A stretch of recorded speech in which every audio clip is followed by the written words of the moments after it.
Assalamualaikum warahmatullahi wabarakatuh. Selamat pagi dan salam sejahtera untuk kita semua. Perkenalkan, saya Niwayan Karina Winasari dari Prodi PGSD 2B dengan NPM 20160063 akan menjelaskan materi bab 12, yaitu tentang pendekatan, strategi, metode, dan teknik pembelajaran IPS di SD. Yang pertama ada konsep pendekatan, strategi, metode, dan teknik pembelajaran di SD. Hakikat dari pendekatan, strategi, dan teknik pembelajaran. Yang pertama, pendekatan. Pendekatan pembelajaran adalah cara memandang terhadap pembelajaran. Dua pendekatan utama yaitu pendekatan berpusat pada aktivitas guru dan yang selanjutnya adalah pendekatan yang berpusat kepada aktivitas siswa. Yang kedua ada strategi. Strategi dalam pembelajaran adalah kegiatan guru untuk memikirkan upaya terjadinya konsistensi antara aspek-aspek dari komponen pembentukan sistem pembelajaran. Yang ketiga, metode. Metode adalah berbagai cara kerja yang bersifat relatif, umum, dan sesuai untuk mencapai tujuan tertentu. Yang keempat, ada teknik. Teknik pembelajaran merupakan wujud konkret dari penggunaan metode, strategi, dan pendekatan pembelajaran. Yang B, pendekatan dalam pembelajaran IPS di SD atau MI. Pendekatan dalam pembelajaran IPS dimaksudkan sebagai cara pandang terhadap proses pembelajaran siswa dan upaya penciptaan kondisi kelas yang kondusif dipaparkan sebagai berikut. Pendekatan pembelajaran dipaparkan sebagai berikut. Pertama, ada pendekatan lingkungan. Yang kedua, pendekatan konsep. Yang ketiga, pendekatan inquiry. Yang keempat, pendekatan keterampilan proses. Yang kelima, pendekatan masalah. Yang keenam, pendekatan deduktif-induktif. Yang ketujuh, pendekatan nilai. Yang kedelapan, pendekatan komunikatif. Yang kesembilan, pendekatan kesejahteraan. Yang kesepuluh, pendekatan tematik. Yang kesebelas, pendekatan kontekstual. Yang ke-12 ada pendekatan berbasis proyek. Yang ke-13 ada pendekatan quantum teaching. Yang ke-14 ada pendekatan ilmu teknologi masyarakat.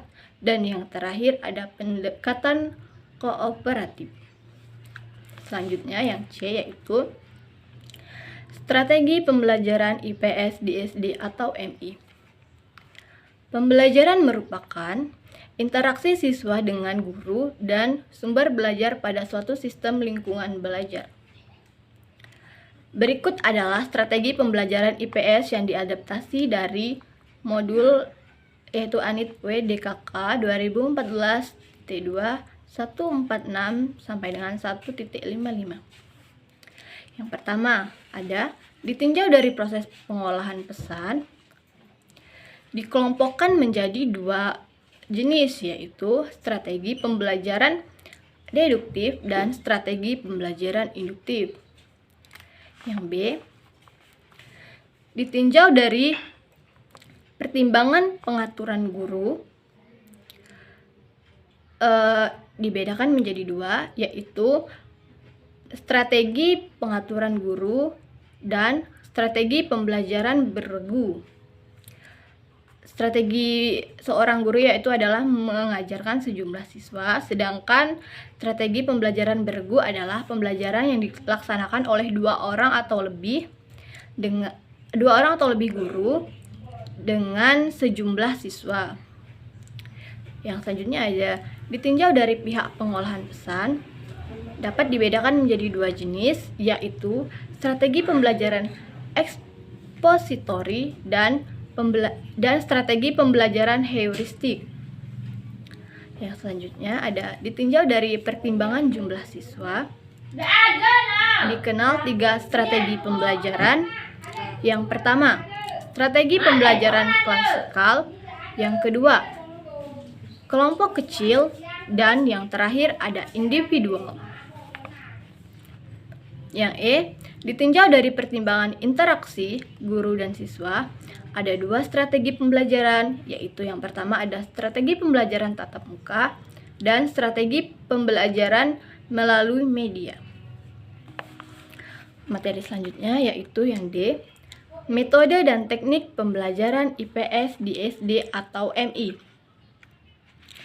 Metode pembelajaran merupakan cara yang fungsinya sebagai alat untuk mencapai suatu tujuan pembelajaran dari proses belum tahu menjadi tahu. Metode pembelajaran dapat dibedakan menjadi beberapa bagian, yaitu yang pertama ada metode ceramah. Metode ceramah adalah suatu bentuk pengajaran dengan cara verbal. Yang kedua, ada metode tanya jawab. Metode tanya jawab adalah metode respon lisan yang dapat menumbuhkan pengetahuan baru pada siswa. Yang selanjutnya ada metode diskusi. Metode diskusi adalah metode memberi pertanyaan bersifat problematik untuk dibahas dan dipecahkan oleh siswa. Selanjutnya, metode penugasan adalah metode di mana guru memberikan tugas untuk bahan belajar siswa. Selanjutnya ada metode kerja kelompok, yaitu metode yang digunakan untuk menyelesaikan tugas secara bersama-sama. Selanjutnya, metode demonstrasi. Metode demonstrasi adalah format belajar yang secara sengaja menunjukkan atau memperagakan tindakan atau proses ataupun prosedur yang dilakukan oleh guru kepada seluruh siswa. Selanjutnya, metode karya wisata. Metode ini membawa siswa ke suatu objek untuk mempelajari suatu masalah yang berhubungan dengan materi pembelajaran. Yang selanjutnya ada metode simulasi, merupakan metode yang di dalamnya menampakkan adanya orang yang terlibat dalam suatu proses pengajaran. Yang selanjutnya ada metode inquiry atau deception adalah prosedur yang menekankan belajar secara individu. Yang selanjutnya metode bermain peran atau role player adalah metode ini dapat mengembangkan pemahaman dan identifikasi terhadap nilai. Yang terakhir ada metode sosial drama, merupakan bermain peran yang berhubungan dengan isu sosial yang disebut dengan istilah interpersonal conflict. Sekian dari saya akhiri. Wassalamualaikum warahmatullahi wabarakatuh.